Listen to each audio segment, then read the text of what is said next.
Good afternoon and welcome back. I'm Lauren Hardin, co-chair of PTAC, and I'm excited to kick off this next listening session. We've invited 3 experts who have experience with overseeing implementation of performance measures and supporting measures data sharing with providers. At this time, I ask our presenters to go ahead and turn your video on if you haven't already. After all the presentations, our committee members will have plenty of time to ask questions. The full biographies of our panelists can be found on the ASPE PTAC website, along with other materials for today's meeting. So I'll briefly introduce our guest speakers.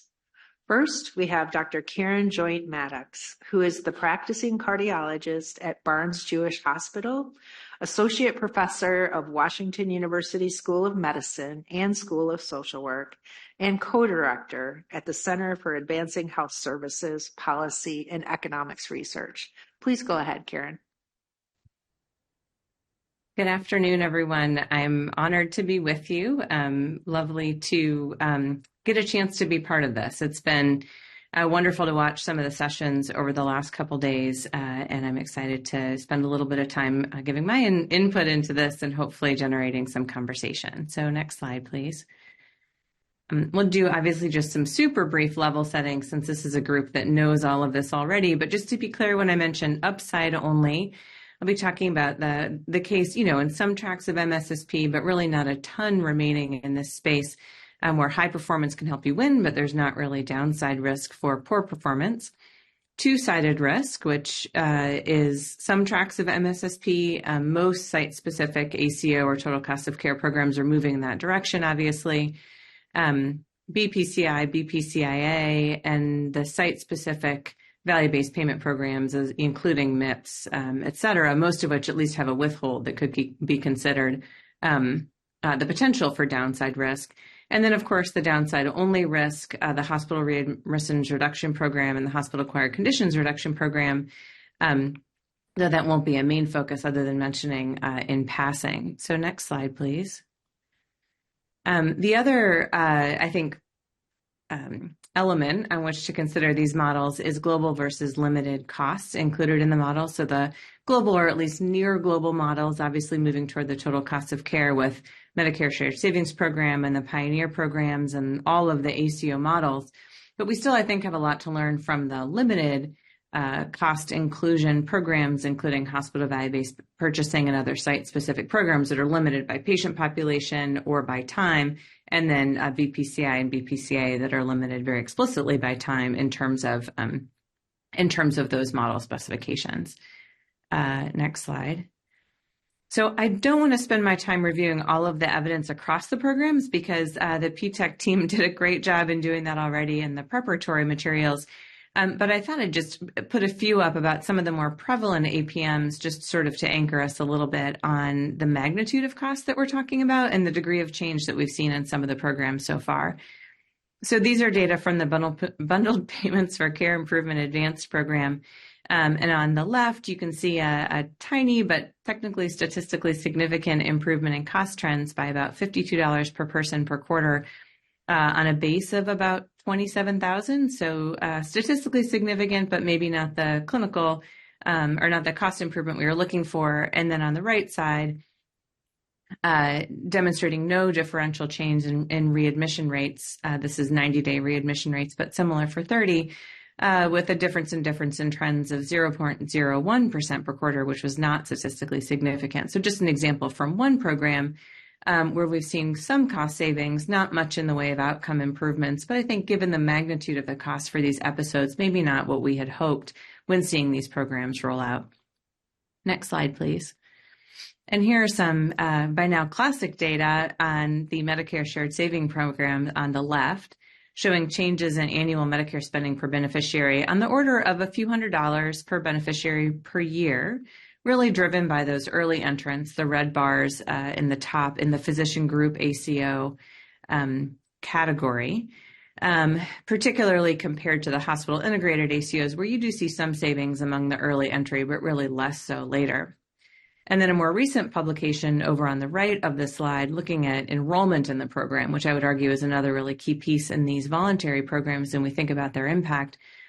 And it's a little bit of a complicated slide, but the idea here is demonstrating that over time, the starting dot is where a cohort enrolls, and then the line is where they go over the years of the program. So you can see that the starting dots are moving into the bottom right quadrant. Now, all the costs are moving into the bottom right quadrant, which is good. That's the savings per beneficiary per year relative to the region. But you can see that after the introduction of regionalized benchmarks, we saw more ACOs entering who were already low cost regionally. And you can imagine why that would be the case with those incentives, which is really maybe not where we'd want this to focus for the biggest impact. You'd want to find those high cost groups relative to the region and help them develop care processes that would lead toward real transformation. So I'll come back to a few of these concepts in a moment. Next slide, please. And when I was thinking about these comments, I went to this figure that was in NEJM in 2021, sort of summarizing a number of the programs out of CMMI over the past decade or so. And you can see that successes in reducing costs were not obviously driven only by program characteristics, right? So the types of risk and the included costs vary. So, you know, what I set up at the beginning in terms of those paradigms. But the Maryland all-payer model up at the top and the CPC plus all the way at the bottom were pretty comprehensive, but at different extremes of savings. Now, I'll grant that reconciliation payments matter too, and for voluntary programs, they are part of the mechanism of the program, so they should be included because that's sort of how you incent participation if you're not in a mandatory scenario. So I think there's a lot of complexity built into this one slide, but the main takeaway for me, at least in thinking through this, is the degree to which we cannot predict sort of success in terms of cost savings only by knowing whether or not a program is total cost of care or more limited, or whether it is a more comprehensive or risky in terms of the risk profiles. So next slide, please. But I think if we take a step back and sort of think about the why that's buried under that graph, which is really that we want people to be able to live happy and healthy lives with their friends and their families and their partners. And while the money is important, it's not all about the money, right? The longer people live, fundamentally, the more they cost in the global sense. It's really about health and wellness and productivity. And so I think maybe what we need to return to and thinking about the potential for these total costs of care models is the degree to which they could better reflect that health and healthcare are a fundamentally human and personal enterprise, and really about the totality of a person and their life, as opposed to only about sort of the metrics that we can get our hands around easily. So to the next slide, please. We have pretty good data that over the last couple decades that the move towards quality measurement in general has improved processes of care, or at least documentation, but I like to believe it's improved real processes of care. These are data from a few different data sets looking at statin medications, which are highly cost-effective medications to reduce cardiovascular morbidity and mortality. And as a cardiologist, I think everyone should take these. And we're doing great in this regard, right? We can see real upticks in the degree to which we've gotten these medications to people that need them. But if we go to the next slide, you can see that we get closer to measures of health. We see things go in the opposite direction. So on the left, you can see obesity among adults rising from 30% to 42% in 2 decades. And among children, in the panel on the right, even among our youngest children, increasing threefold from the 1980s to the present. So we've done a good job with the processes that we measured, but somehow we're not getting to health. And if we go to the next slide, we'll look at a health outcome that we've measured. I would argue extensively measured. You would be hard-pressed to find any hospital in this country that hasn't started readmission prevention programs, post-discharge clinics, and calling patients and setting up risk modeling. And we really haven't moved the needle. My takeaway from this is that it's incredibly hard to reduce readmissions, particularly if you're a hospital. People are very, very sick. There's social complexity, there's food and housing and safety needs that come into play here. And so while we've done a good job in moving some of the metrics, we really have not moved some of the things where we need to think more broadly. So next slide, please. And just briefly, our population level outcomes would reflect that as well, with really a leveling off of our gain in life expectancy. Not that we should expect Medicare payment policy to change life expectancy, but to sort of round out the micro to macro approach here, we need to think more broadly. Next slide. I also want to make note that under all of this, we have really unacceptable, pervasive, and persistent inequities in health outcomes that we have failed to address. So you can see on the left, the overlap of poverty, rurality, and minoritized race and ethnicity, where we see the worst health outcomes in the country, many-fold higher in terms of, this is age-standardized cardiovascular mortality. And on the right, the degree to which our progress in both improving cardiovascular mortality and closing the racial gaps has stalled completely. So another place that we need to make sure that these models focus if we want to get their maximum effect. Next slide, please. This has been brought up numerous times, so I won't belabor it, but the administrative cost of doing all this, what we have gotten out of it, have become untenable. So the administrative costs are not only untenable in and of themselves, but have, I think, worked to create sort of a quality industrial complex among the health systems and the insurance companies and everyone who's working very, very hard to collect a lot of information. And if we go to the next slide, we can see the hospital data as well, that this is a tremendous amount of time and energy, and even the highest cost in the claims-based metrics, which was brought up earlier as well. Hospitals have literally buildings of people that are reviewing every claim going out to make sure it's coded as advantageously as possible, and it happens on both sides. That leads to consolidation and corporatization, but it takes people farther and farther away from the community nature and the trust and the other key elements in medicine that we have to get back to through these models. Next slide. So to return to why we do this, I thought I'd just highlight a couple brief changes in each of these buckets and then close. So at the data collection level, rather through claims or optimally EHRs, we really need to harmonize the measures. And if we want to improve access, which I would argue is one of the most important things that we don't include now in many of our measures, we have to measure it. And we have to make that something that's a priority. And we can do that, and we can do that in a low impact way, but it needs to be a priority. At the measurement level, we need risk adjustment that is made for the purpose for which it's used. So we need to use it to combat risk aversion and promote providing care for high-risk populations. We need improvements in attribution that promote belonging and relationships as opposed to the avoidance of high-risk patients. We have to outthink the people who are trying to game these and for whom it's easier to game than it is to make patients healthier. At the evaluation level, we need to rethink benchmarking and avoid the temptation to think that we're good enough at risk adjustment that we can compare clinicians or other small entities directly to each other. If you're at a safety net hospital and caring for patients who have years of lived experience with poverty and racism, giving them a transportation voucher is not going to ultimately change their outcomes. You should give them a transportation voucher, but the transportation is a symptom. It's not the cause of the inequity. And if we continue to expect that hospitals can achieve the same outcomes without recognizing the work it takes, societally, the work it takes to make that equitable, then we're failing our safety net hospitals doubly. And finally, if any of this is going to drive practice change, it has to be close to home. So rather than sort of micromanaging what everyone does with their patient population, I would argue that we need to move toward providing those measures and that information.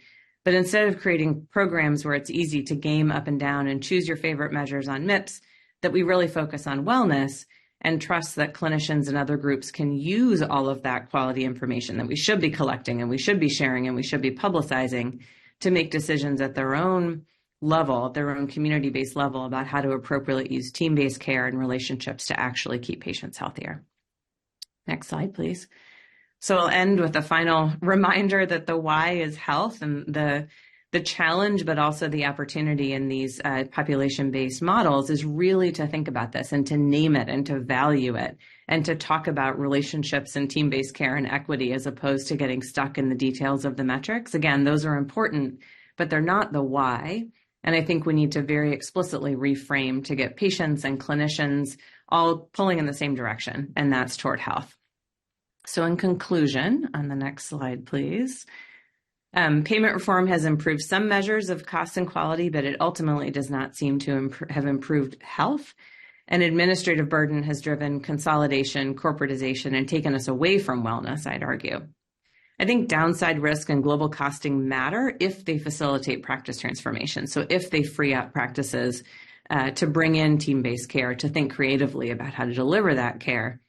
And that measurements should be simple, targeted and clear, and focus on public health priorities, leave some of the details to practices and clinics, and really choose some of the big priorities nationally where we feel like we can move the needle in equity-sensitive ways together, collectively. So I will stop there and look forward to the discussion. Thank you very much. Thank you so much, Karen. That was really interesting. We're going to hold committee questions until after the third speaker, but just alerting the committee to be ready with your questions at the end of the third speaker. So next we have Dr. Mark Friedberg, who is the Senior Vice President of Performance Measurement and Improvement at Blue Cross Blue Shield of Massachusetts. Welcome, Mark. Please go ahead. Thank you very much. So I'm going to, I think, echo a few themes that Dr. Joynt Maddox mentioned in her talk from the standpoint of our practitioner-based total cost of care models. Let's go to the next slide. So we have something called the Alternative Quality Contract, which is an ACO type model. It actually preceded the ACO programs that are coming out of CMS by a couple of years, because it went into effect a little bit before the ACA was passed. And it has some very familiar components: a global budget covering all medical services for a whole population, whose health status is adjusted with shared risk, upside and downside, for most organizations of sufficient size. We have quality incentives that have always been a part of the alternative quality contract, and these are long-term contracts, in general 3 to 5 years in length. It's been one of the more extensively evaluated alternative payment models out there. On the right here are just some snips of some of the higher profile articles. I think it's the only one that's been evaluated a full 8 years. That was the most recent article that was published in 2019. And I will say, and I'm going to get to this later, that even though equity wasn't originally an explicit, incentivized set of measures within this contract, that was always a hope that the alternative quality contract would improve health equity.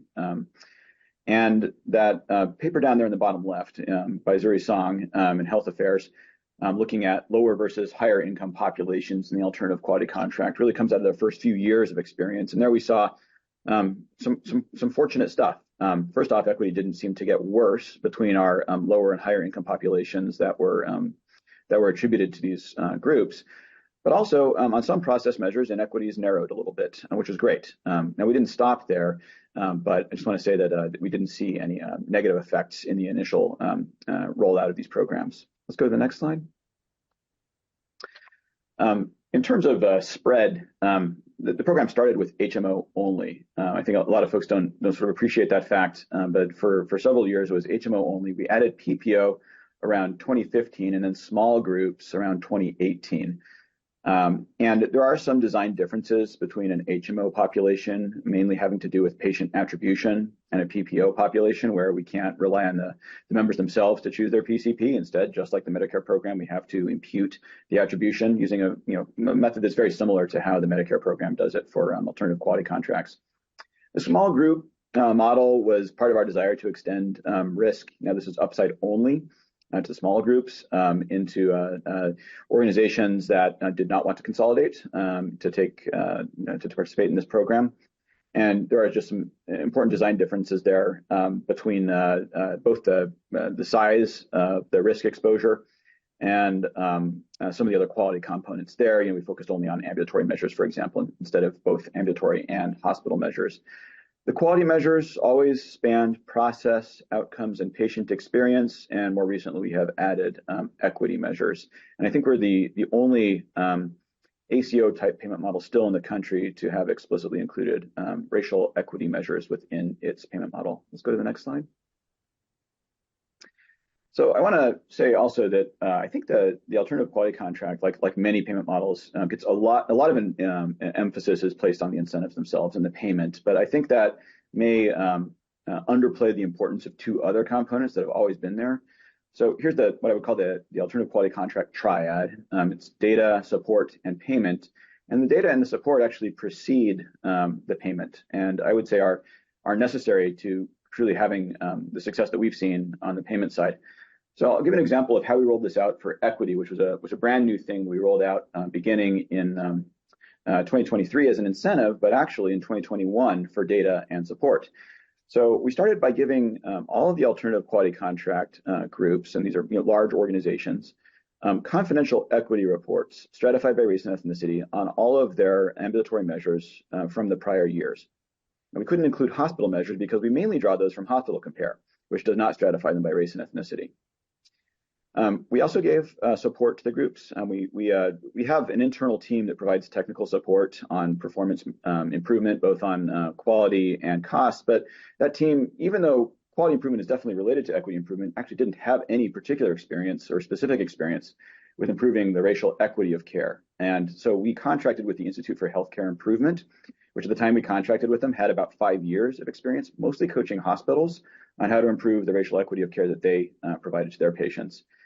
And we convened what we called an equity action community. All of the alternative quality contract groups participated, and now all the small groups are also participating. And that's been in session since November 2021 and continues to this day. On top of that, we made health equity grants over to the IHI, which were then distributed to the groups in the amount of $25 million, which is one of the larger charitable contributions this company's ever made, as a down payment on the kinds of equity improving capabilities that we thought the groups would need to make. And I will say also that that grant money definitely helped them feel very comfortable participating in the equity action community, because that just participating in another improvement group, even for a goal as worthy as equity, where I would say the motivation was actually very high among our providers, it takes resources, and we wanted to acknowledge that and give some money up front. Finally, payment, more than a year later, came online for the first groups, and this is a financial incentive now, and this is intended to be the sustainment of that down payment that we made back in 2022 and 2023. So these are financial incentives on which groups will be paid more if they improve quality in such a way that it lessens racial inequities in care than they would if they improved quality in such a way that it did not lessen racial inequities in care. And there are some QR codes there with a lot more detail. We've actually open sourced all of our technical detail, and you can read about it at that second or middle QR code. And there's more detail about how the grant dollars were distributed. We currently have 5 alternative quality contract groups, soon to be 7, that are participating in the alternative quality contract. And to Dr. Joynt Maddox's point about measuring what matters, we actually gave the groups a menu of measures from which to choose what they wanted to work on first for health equity. And we based that menu on measures where the baseline inequity was big enough and where the minoritized populations were large enough. And that happens to be synonymous with the measures for which we could measure reductions in inequities in a statistically reliable fashion. The math worked out with the intuition, which isn't always the case, but it really did work out this time. And the measure that was common across all 5 original groups was hypertension control.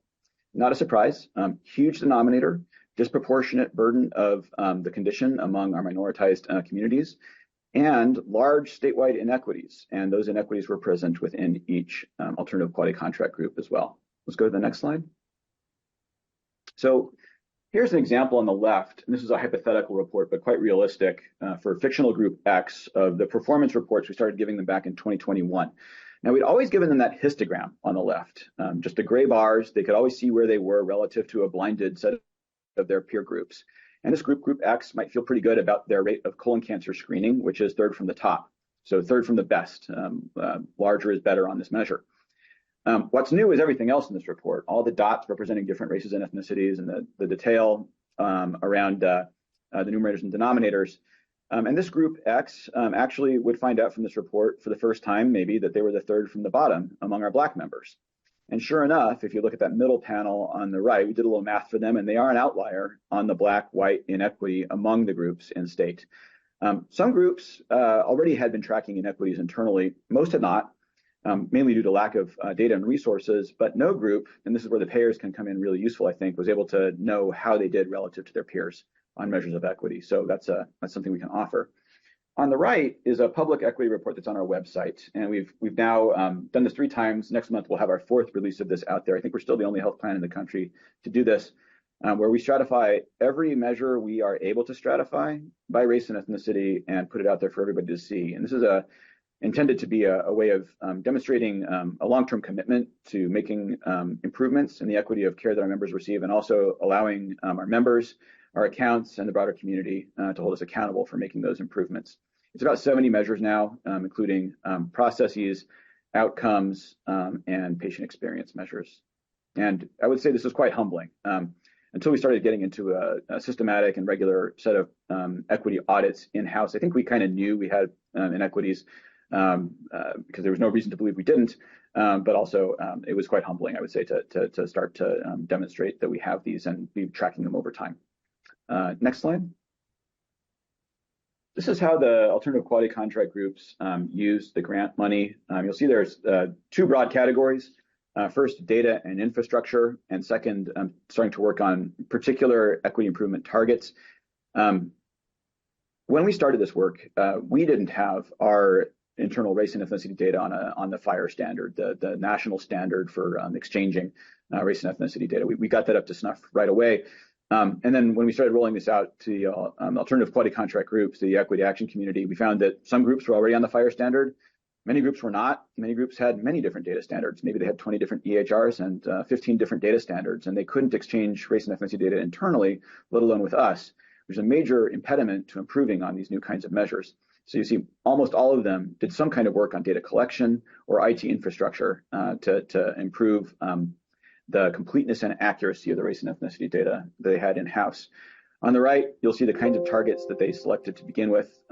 Many have to do with chronic diseases, diabetes, and blood pressure, as Dr. Joynt Maddox mentioned, but some are more generalized, like giving trainings on how to respond to racism or staff bias. Let's go to the next slide.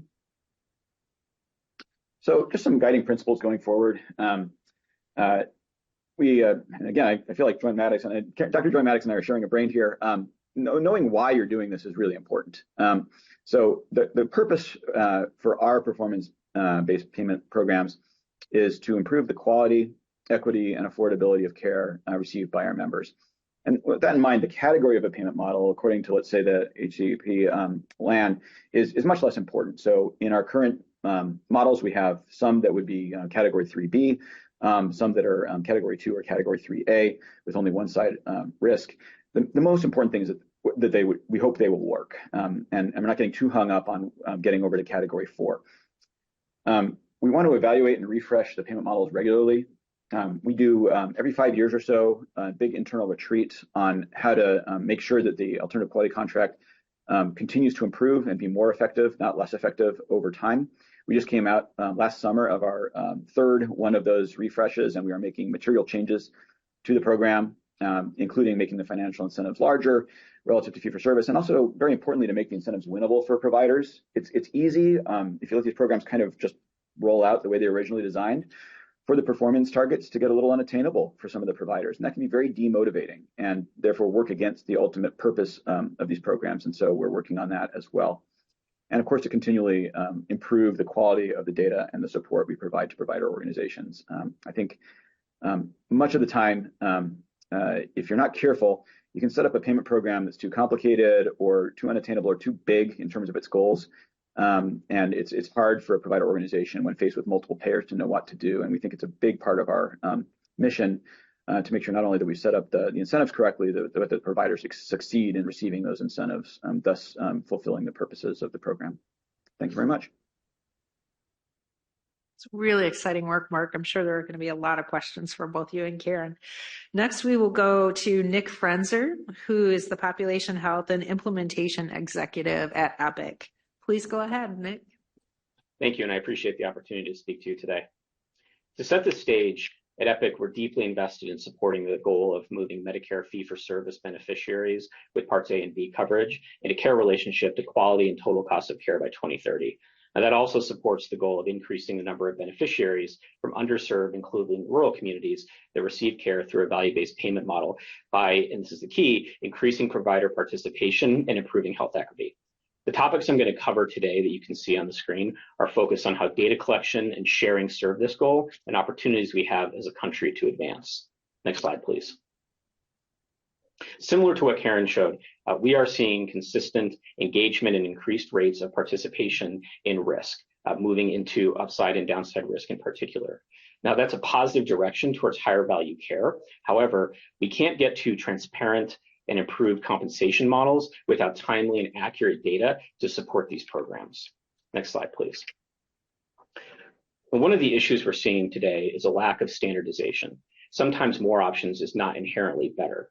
So for example, looking at measure specifications and data transmission requirements across ACOs and MIPS, even when we look at ECQMs and CQMs, the difference in the technology requirements for a provider group or a technology company or anybody in the middle increase exponentially each time we add one of these. We then look at Medicare Advantage contracts and the certified HEDIS measures that are often involved. And what happens is you create the necessity for provider groups to invest in multiple pathways from an operational standpoint of how providers provide care, in addition to what is necessary to share that data. And oftentimes, small tweaks in the measures result in large changes to how both care is provided from clinical practice and to how the technology platform needs to support that transmission. So we end up in many cases with inefficient data ingestion and sharing across programs and expectations of data, the unintended exclusion of rural and specialty providers, which I'll give an example on in a moment, and then very complex empanelment strategies and reimbursement logic based on what program someone is in and what data is available. And when I think of the unintended exclusions, some examples revolve around where a patient is provided care by a specialist who is the first and only provider that year to see them. If we're looking at the standard of care that a dermatologist provides, for example, what we're expected to show to that specialist provider and what they're expected to do with that data based on their attribution can be very different based on where that patient is in the ecosystem of how they're being measured and what program they are in. So that leads to a large degree of diversity in how those programs are structured and the investment necessary. Next slide, please. So from a policy strategy standpoint, we are thrilled to be members of TEFCA, one of the originating QHINs, but this gives us a great opportunity to encourage TEFCA participation and adoption through policy initiatives. So connecting TEFCA and information blocking policies, HTI-1, as well as providing funding to rural and safety net providers to be able to join TEFCA. That will allow a much greater clinical data sharing, and I'm going to talk in a minute about some of the downsides of what we see with claims, but the closer we can get to that clinical data source to give providers real-time information about their patient population, that will drive many of the outcomes that we're trying to achieve through the shift to value-based care.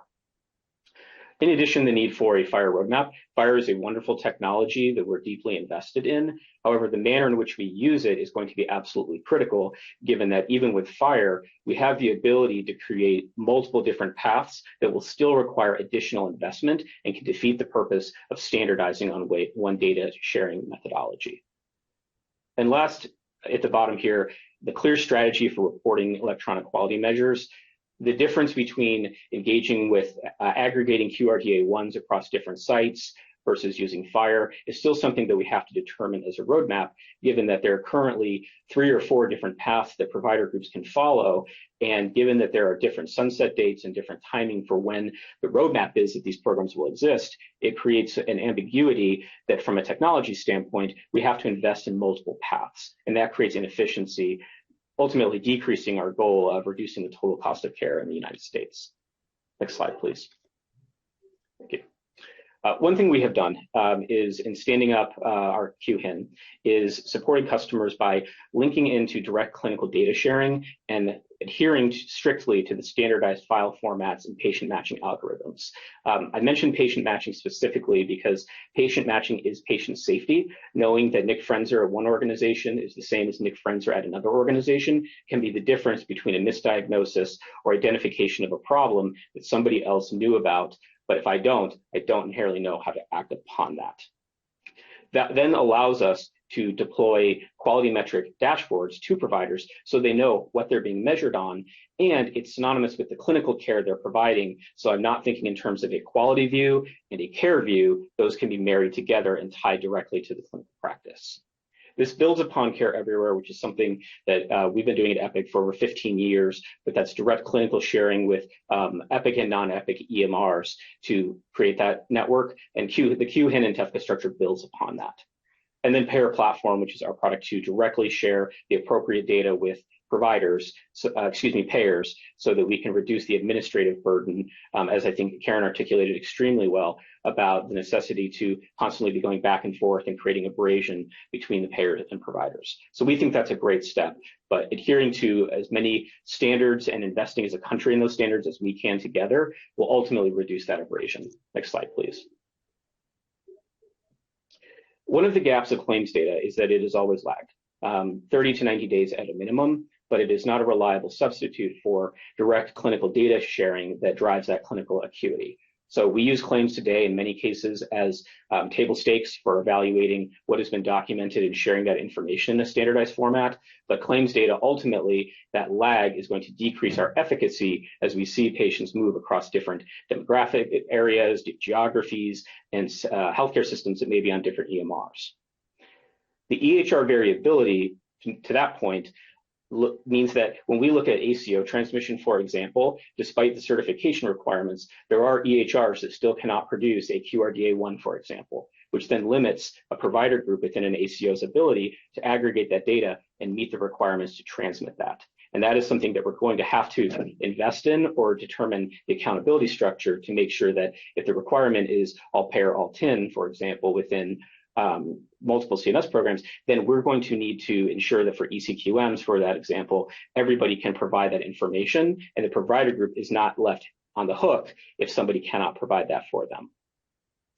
Into rural infrastructure, the investment that's necessary is to make sure certainly things like Wi-Fi and structural needs are in place, but also to ensure that we're recognizing within these standardized programs what is the accountability structure, what is the attribution structure for a rural provider that may be different than somebody that's providing care in a large urban area that has multiple sites that are seeing that patient and different strategies for caring for them. And then with respect to specialist involvement, I think we're very supportive of the CMS call for measures for specialists. That's going to be a key to make sure that what we're expecting of the specialists and what data we're providing them and the outcomes expectations that we're setting are consistent and something they can accomplish. A good example is specialist groups we often work with struggle with the MIPS program. If you are an orthopedic group, for example, because seeing a diabetic patient during an orthopedic consult, you may be the only provider that's seeing that patient that year, but then that attribution and requirement for caring for that diabetic patient can be very challenging. Next slide, please.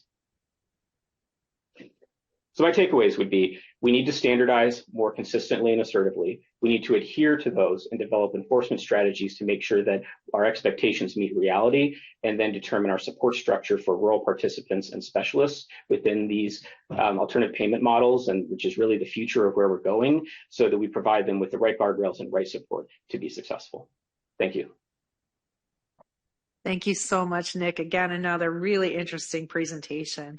I'm going to turn it to the committee now. If you have a question, please tip your name tent up.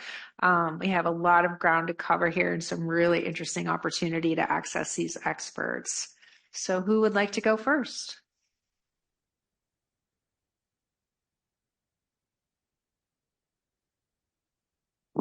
Jen, please go ahead. Thanks to our experts. It's been wonderful presentations. And there's many questions to ask, but I think I'm going to go to Nick. We've talked a lot about access to data and why it's so critically important to improving performance. And then we've talked about should there be financial incentives or not, infrastructure costs, et cetera. But I'm actually going to give you a chance to talk about something else, and that's around utilizing electronic data for making decisions. So clinical decision support, for instance. Can you talk a little bit about how your organization or on behalf of other vendors in this space are thinking about helping to support work that is evidence-based beyond just data and reporting? Because we know leveraging protocols, pathways, and ultimately creating algorithms through AI have a lot of potential to help us improve outcomes in a patient-centered way. So can you talk a little bit about that? And then ultimately, the follow-up question will be, how can payment incent more quickly implementation of what you're talking about? Certainly, thank you for the question. The the goal that we need to strive for is real-time exchange of clinical data elements that are agreed upon within FHIR or other standards so that we are measuring to the same pathway. One thing I've observed is there can be a perception that quality measurements that are often built into CPGs, clinical practice guidelines, are going to be what provider groups are going to use. That is not the reality. There is generally a difference in how a provider group is going to measure that performance. So in many cases, if you look at Care Everywhere, other data sharing platforms in the QHIN structure, we have the mechanism to share the real-time data, but we do not often see adherence to what that standard will be.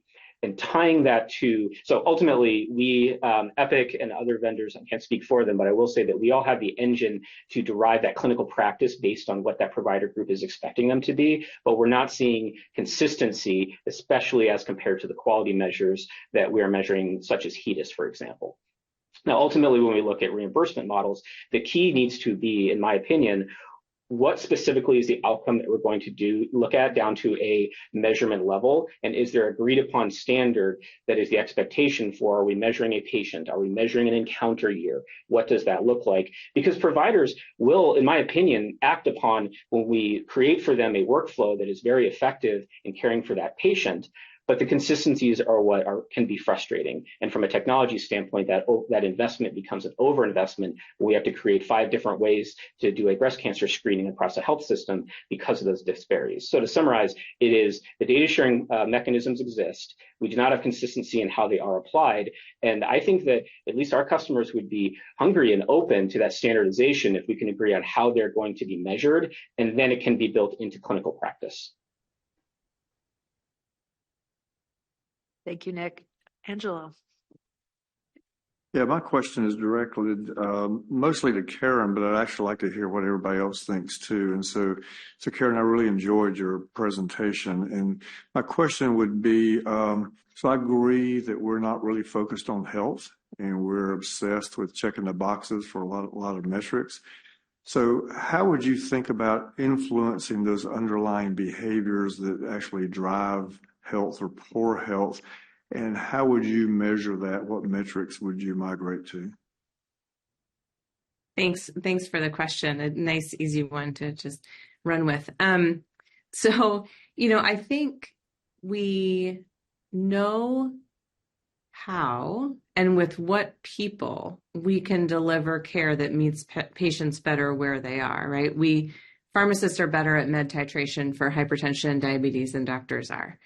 Nurses and nurse practitioners are better at follow-up for a lot of sort of chronic disease management stuff than doctors are.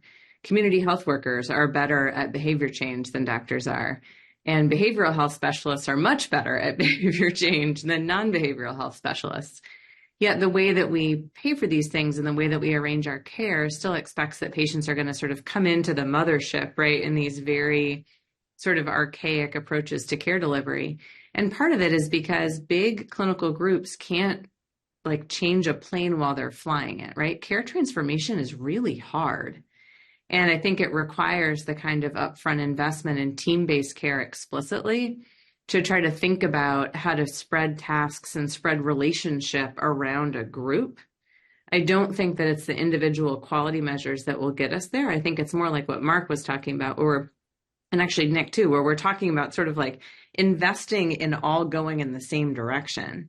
And then you think about delivering the care differently with different groups of people and a different sort of patient-centered nature. And that's a bigger lift than just designing more measures. It's much more philosophical. I think probably emergency department visits and hospital admissions are always going to be a good measure of when things go wrong, but they're way too far down the line. Right. And people are quite sick by the time we get there, and we've missed opportunity. So I think hypertension and diabetes and those sorts of things up front are where we should be focusing, with the idea that we will always use those utilization measures, as sort of a check, I guess, but it's far too late to be relying on those as our ultimate measure of health. So what would be a good measure of health before we move on to the others? So it depends a little bit on life stage. I think for younger people, just having hypertension and diabetes under control will get you much of the way there, because it's much of what leads to the sort of early onset of cardiovascular disease and stroke. And that's why I think we should focus on those. In older age and in people with disabilities, I think we've really underutilized functional status and frailty. We can get that out of claims. We can get it out of EMRs. There's ways to kind of understand those. And I don't know that those are good outcome measures. Again, I think we shouldn't be paying on all the things that we measure, but I think integrating those into what you can see in your EMR and what you're measuring in your patient population are another place that's not quite as tough as a patient-reported outcome measure, but gets to some of that more global sort of health.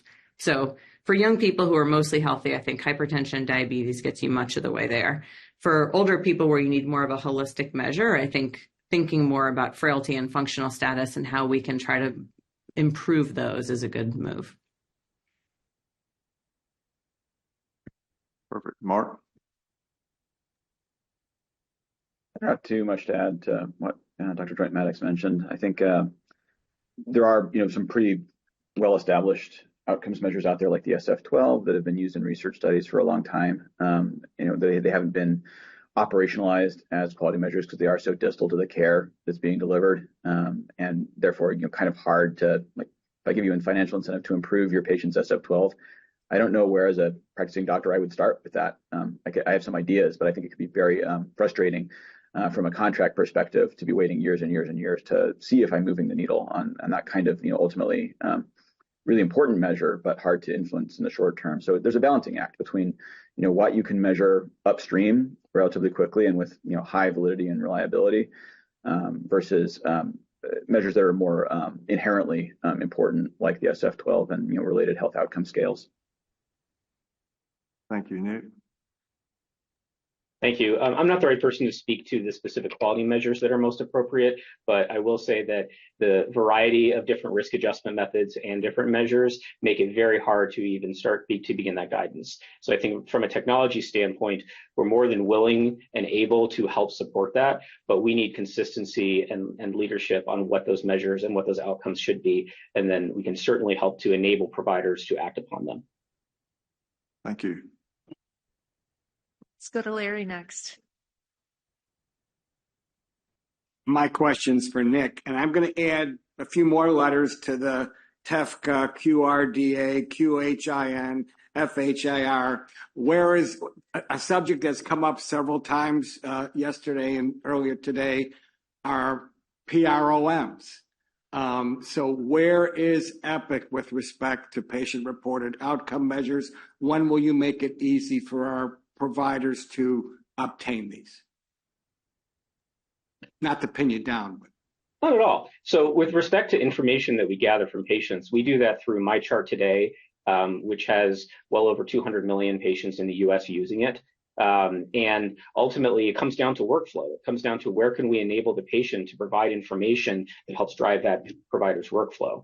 So our strategy is to use the patient portal and use when we have a patient in front of us. And then the challenge is not can we build that into the provider's workflow as a trusted data source. It's the question of when do we obtain that information and what does that mean for a patient in a underserved socioeconomic area and their ability to access technology to do that. So I think it's incumbent on us to look at every opportunity we have to engage that patient, but taking patient-reported outcomes is bread and butter to what we do today.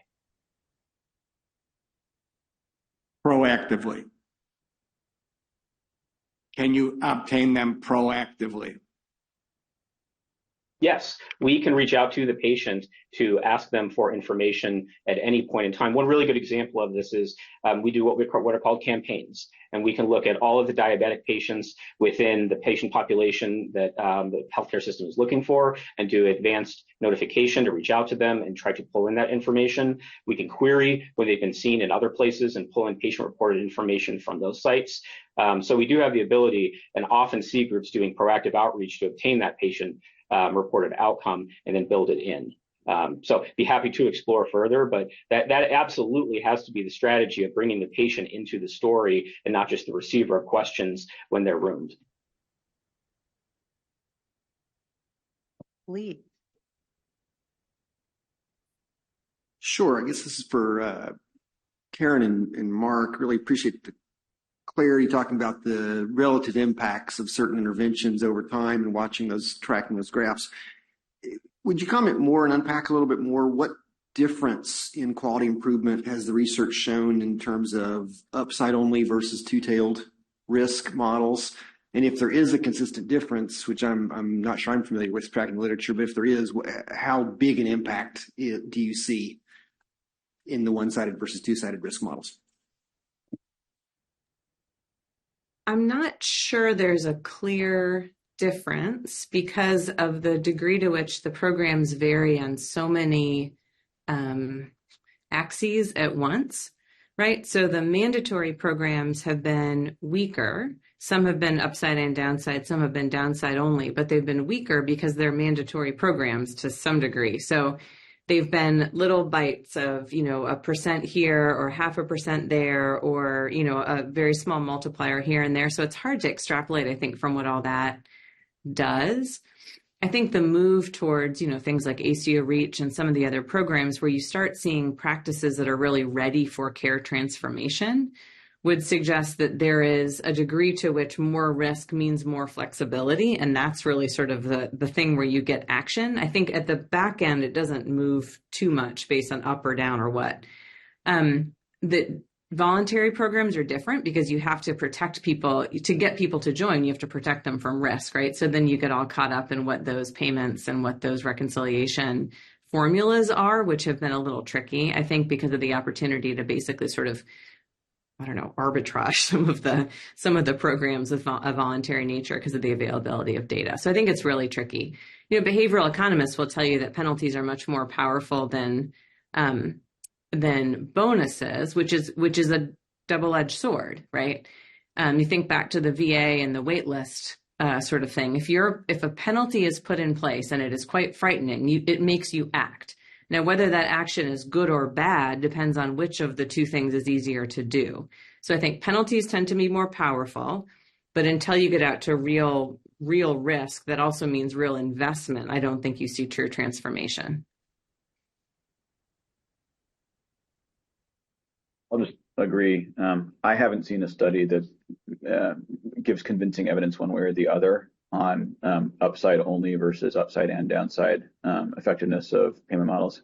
I think there's far more heterogeneity within each of those categories than there is between them. It reminds me of studies that are looking at, are doctors or nurse practitioners better, or are specialists or PCPs better for certain conditions? And I think those studies that focus on the means of really wide distributions are very misleading. It's really important to look at the overlap, which is most of the story. Jim, let's go to you next. Thank you. I wanted to respond a little bit to the Mark's presentation and kind of dig into that just a little bit. Mark, thank you for showing us this. One of the questions I had really was, in your incentive program, were you able to discern particular groups within Massachusetts that have actually leveraged the reward, so to speak, the opportunity for the reward to move and close disparity gaps that were identified?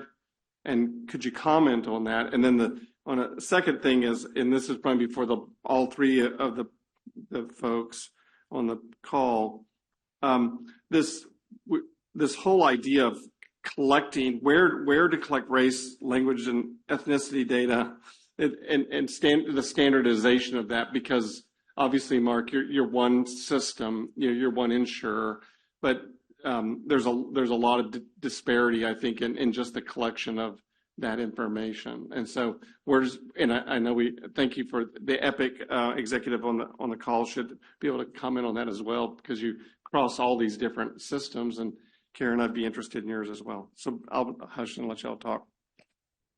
Yeah, so it's a great question. I'll have to say, stay tuned. So we actually don't know the answer to your question yet. The question, just to rephrase it, make sure I have it right, is, have we seen any groups move the needle as a consequence of these incentives or any of the other support or data that we've been able to share as part of our introduction of equity into the alternative quality contract? There's been one full year of the whole program in place for 5 groups. Hypertension, as it turns out, takes a while to settle because it's a clinical measure that requires clinical data exchange. And we have a system in place that we've had for many years, but it won't be till late summer that we have a sense of final adjudicated performance data. And then, I think we'll make some kind of announcement about what we've seen so far, but we don't have it for you today. I can say qualitatively, the groups have really worked at it in general. In fact, I know they worked at it because they complained a little bit about how hard they were working and how hard it was to move these gaps. And my response was good. This isn't supposed to be super easy, and there's a lot of money at stake. And what we're really trying to do, and acknowledging this is a new area of emphasis, is make it easier for the chief financial officer of one of these systems to sign off on an equity improving incentive, because we've created a return on investment that's more or less guaranteed if they achieve a measurable improvement that wasn't there previously. So they might have signed off on certain things before, but we want to make it more likely they'll sign off on bigger equity improving investments. And if those prove effective, then the reward will follow. On the point about data, really important. So I could talk about this for a very long time. Maybe I'll put in the chat. Actually, if you email me, I can send you some slides. We have a lot of material on what we've encountered with data. So first off, we're collecting a lot of data ourselves directly from our members. We've got it for about 25% of our in-state members, voluntarily collected through our app, through a short survey. They're not representative of all of our members. We know that. There's non-response bias there, just as there is in any survey. But we have been able to validate that those data are highly accurate relative to data that's collected via CAP surveys, where we've been able to do a member match. And CAP surveys have very high item response on race and ethnicity items, conditional on responding to the survey in the first place. What it opened the box to is checking the accuracy of the data in EHRs on race and ethnicity. It turns out that varies widely. Some provider groups have incredibly accurate data, just as we have the same degree of jitter in the data that we have between us and some groups as we have with CAPS, where just people, you ask them the same question twice, they're not always going to answer exactly the same way. Some groups, it's very different, where the thing that we see the most commonly is a dramatic undercounting of our members who self-identify as Hispanic ethnicity. We don't know why that's the case, but it's there, and it's a common finding, it turns out, in demography. When you're not sure where your data are coming from, there tends to be a problem of undercounting people who self-identify as Hispanic. So my thought is, my mind goes back to during COVID, when this became a very rapid race to make sure that we could map values like race and ethnicity across geographic areas that historically were inconsistent. Our first attempt was to see, well, can we standardize those? Can we get everybody to agree on what are the list of values, speaking from a technology standpoint, that are appropriate? That was not successful. So instead, looking at a mapping exercise to know that different geographies, different states, different provider healthcare systems may have, or payers for that matter, may have a different manner of listing them out, but having standardized mapping methodologies such as the HL7 gravity standards has been very successful. So we have built the ability as a part of that from all EPIC sites to aggregate up race, ethnicity, gender, veteran status, those types of elements, so that we can do analysis and research on them. But I would say recognize that it may not be necessary to have everyone agree on the same 20 values. We've tried that. It doesn't always work. But instead, can we agree on what the mapped values are that we're going to look at when we're looking to change and impact health equity outcomes? That would be our perspective on what has worked best. Yeah, I'll only add that most of what we do relies on the Medicare data, and that is inadequate for really being able to assess race or ethnicity. You can't be both. There's no listing of groups that are, of sort of growing demographic importance in the country. And obviously it stopped being collected by Social Security at some point. So on the federal level, it's problematic. And I think the EHRs and the practices and the insurers that are actually much closer to the patients are probably collecting it, maybe differently from time to time, but in a much more real-time way than the Medicare data, which is decades old, many decades old in many cases, and pretty problematic. Amy, is Chinny or Josh on? Okay. Committee members, next question. Go ahead, Walter. So I have a question for Karen and Mark. Karen, the overview of the results from the last 10 years of value-based programs that you presented at the beginning in your presentation was quite underwhelming, in terms of the magnitude of the results, at least. And yet, Mark, my sense is the alternative quality contract has produced some very good results in terms of its value-based purchasing outcomes. And so I'm just wondering if there's something that's done differently in the ACQ than the other programs that were reviewed by Karen. Is it something that we measure differently? Is it the incentives are bigger? Is it the data was more timely? Is there something that kind of generated the differential results?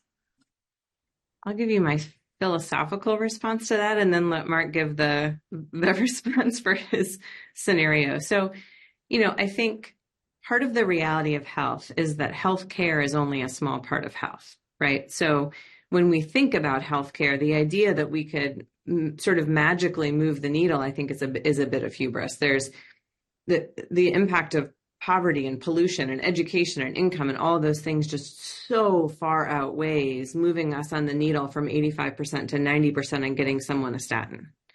So to some degree, it's almost preordained that we're not going to be able to make some of the changes that we wish to, as long as we focus on the individual person, right? We have to be thinking public health to think about really moving the needle on these things. So it's a bit of an unfair straw person that I set up, right? It was to make this point exactly, which is that focusing on this bit is not going to get us there. And we have to think much more broadly. And the degree to which we can harmonize and go big, I think gets us closer to public health. That said, I do not want to say that the individual stuff doesn't matter. And where we can improve, we should improve. And we need systems that help us improve in real time, as opposed to penalties that tell us later that we did badly on patients we no longer remember and can't figure out who they are anyways. So it's both things at once, which is that we need a broader approach to really impact health, and that's public health, and that's coordination and rowing in the same direction. And there are places that have been quite successful in moving on the individual patient. I will say my current market is not one of them, right? It's not just one individual thing. It's a culture change, and that is very different in different parts of the country right now. Well, I can't comment too much on payment models that have been developed by others, other than in my prior life at Rand doing some evaluations of CMMI initiatives. I mean, the challenge is we have the luxury in Massachusetts of having a pretty small market where we're the largest commercial insurer, and so we have quite a bit of the patient panel share for most providers, which helps, I think, with the making the business case to change how the investments are made in a meaningful way. We're not spread too thin either, especially on technical assistance. These aren't like webinars where you maybe have hundreds of practices around or hundreds of organizations around the country attending and getting more or less the same message. We have a team of folks who maybe have 3 alternative quality contract groups each and get to know their staff quite well and are able to answer questions they may have about data or savings opportunities on the fly. I think that's some of the distinguishing features of a smaller local program.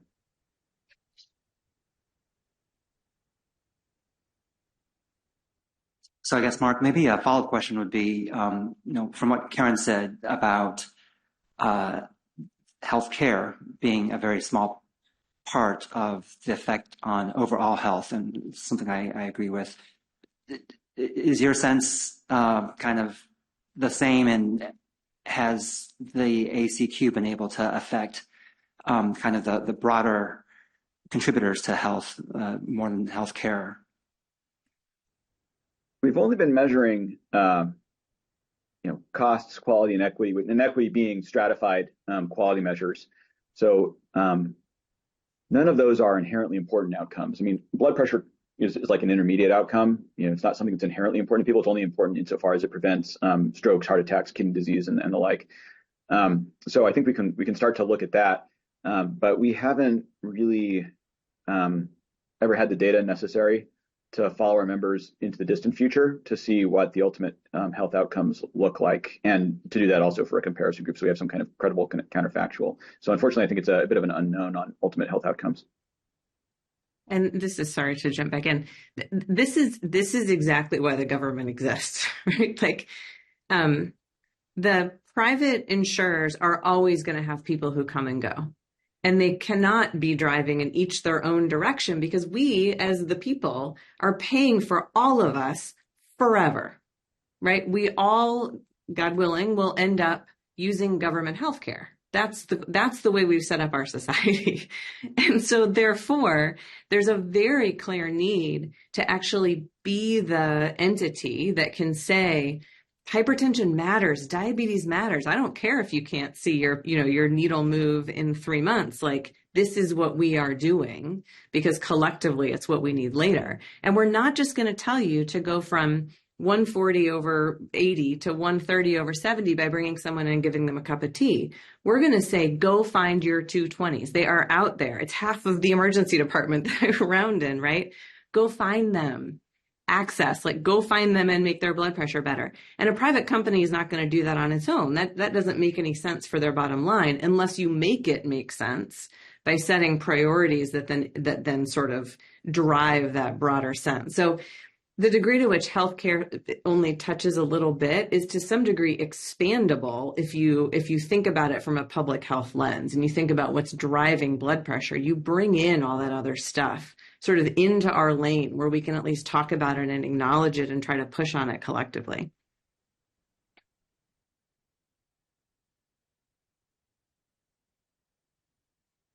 Committee members, any other questions?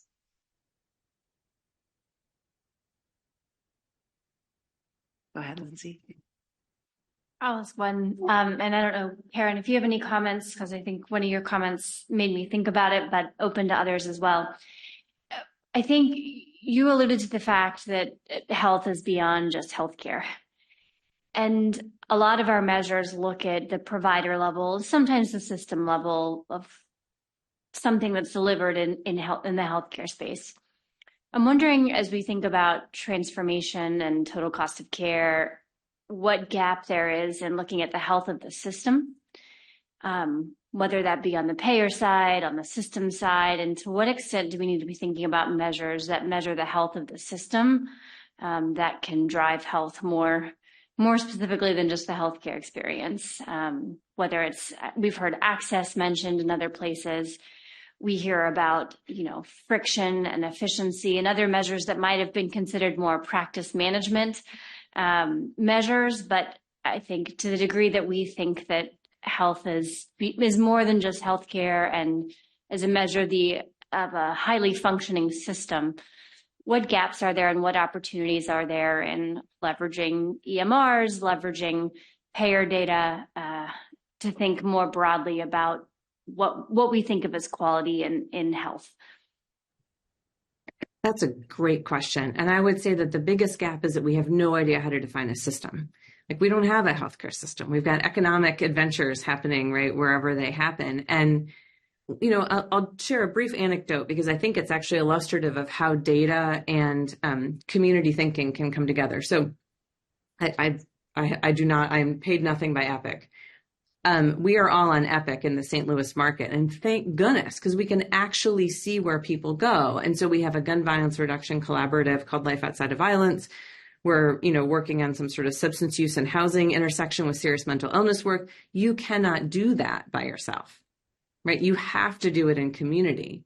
And so maybe you don't want I shouldn't be saying any of this. You don't want Barnes to compete with Ascension to compete with Mercy in some sense, right? I mean, you do economically, but you want them to work together.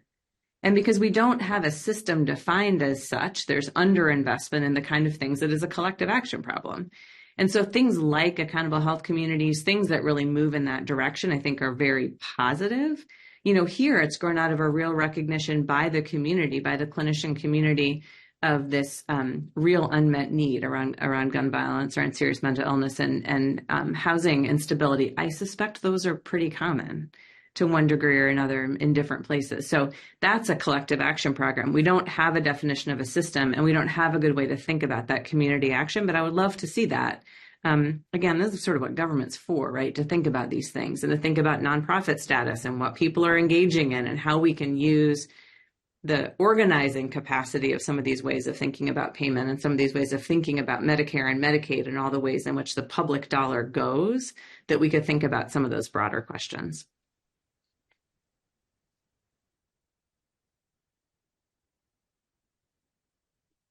So you've touched on this a little bit, but I'd love to hear more from each of you. When you think about the investments or the incentives that are needed or that have worked to help under-resourced organizations and communities come to the table with data collection and data sharing, what would you recommend? What do you think is most important in relation to those investments or incentives? I'd love to hear from each of you. Nick, do you want to start? Yeah, absolutely. It's incentive to provide better care. My mind, as you lay the question out, goes to the safety net hospitals we work with that are often deeply invested in underserved communities and health equity. And for them, they see it as an organizational imperative to do that kind of work.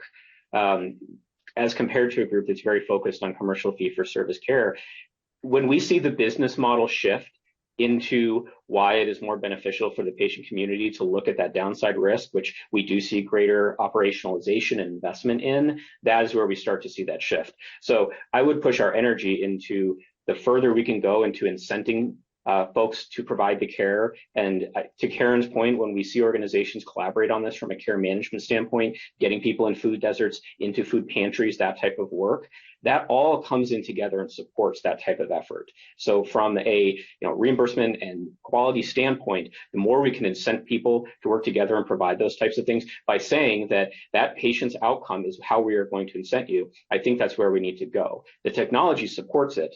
There's a lot of ways we can incent private industry to help align to that. But right now, if you're on 5 disparate programs, if you're not the type of organization that has this as your mission statement as number 1 or number 2, it then is going to come under something else. And that's the difference that we see when we enable the technology for different types of groups.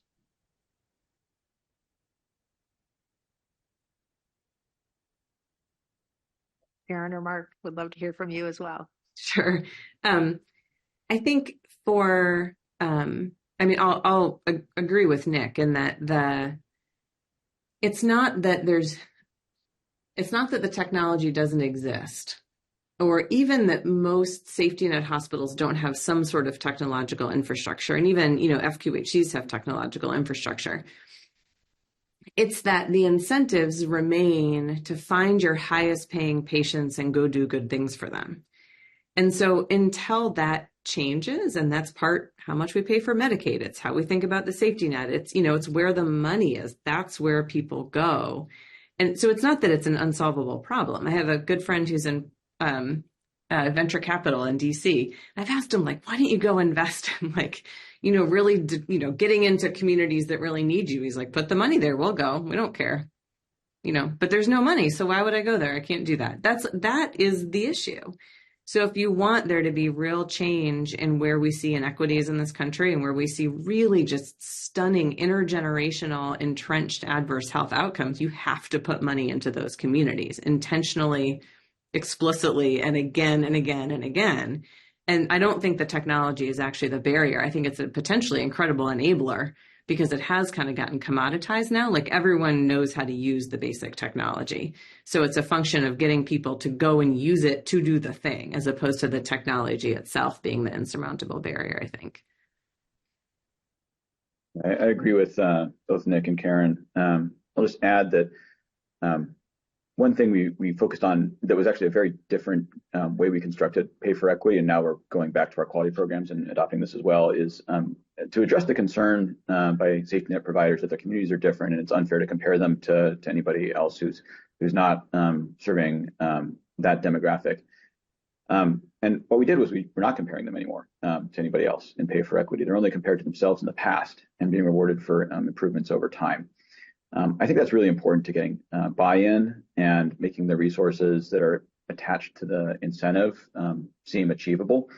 And then there's just an upfront investment that has to be made. And what that investment amount is and what it should go into, we negotiate that with the groups, and we have the ability to do that because we're local and we know them pretty well. And as one more opportunity for the committee for any final questions or comments. All right, then I'm going to just open it up to you, experts, with one final question. Are there any additional insights you'd like to share about performance measurement and population-based total cost of care models, or what financial incentives actually move this work forward? Anything we didn't ask you about that you'd like to share? I thought the questions were fantastic and sort of covered the waterfront, but I'll take the opportunity to summarize that we need, and I would sort of hat tip to the CMS folks for really pushing toward a quality strategy, because it gives us an opportunity to say collectively, nationally, societally, what are the things that we want to focus on, and how can we be very intentional about that in a way that is centered on equity, recognizes the challenges that people face in their day-to-day life achieving health. And I do believe that the total cost of care and population-based thinking is what needs to get us there. So it's just how we can leverage that with being very explicit about what we want to do, and not thinking we can be all things to all people, but that we can really push people in a direction of trying to improve broader population health. Great questions. I would just add the importance of measure alignment across payers from the provider perspective. Absolutely critical. We've had a great experience in Massachusetts. There's a measure alignment task force here that's been around for more than 5 years now. Alignment is voluntary, but it's actually, there's a lot of peer pressure where people are quite aligned, especially the local payers and Mass Health. The payer that's not aligned is Medicare, actually, fee-for-service Medicare, because the hard thing for the way Medicare currently does the quality measures is there's alignment within, hopefully better alignment within the programs going forward due to the recent changes CMS has made in that regard. But it's still a nationally uniform data set, and these efforts at alignment tend to happen at the state level. Massachusetts is not the only state that does this, and I think that might require the Medicare program to adopt local data and quality measure sets rather than kind of be inflexible across states. That's a real hindrance to participating in multi-payer programs from the payer perspective, and I think for providers as well. Very well said, Mark and Karen. For me, it comes down to convergence. Where CMS leads, everyone follows.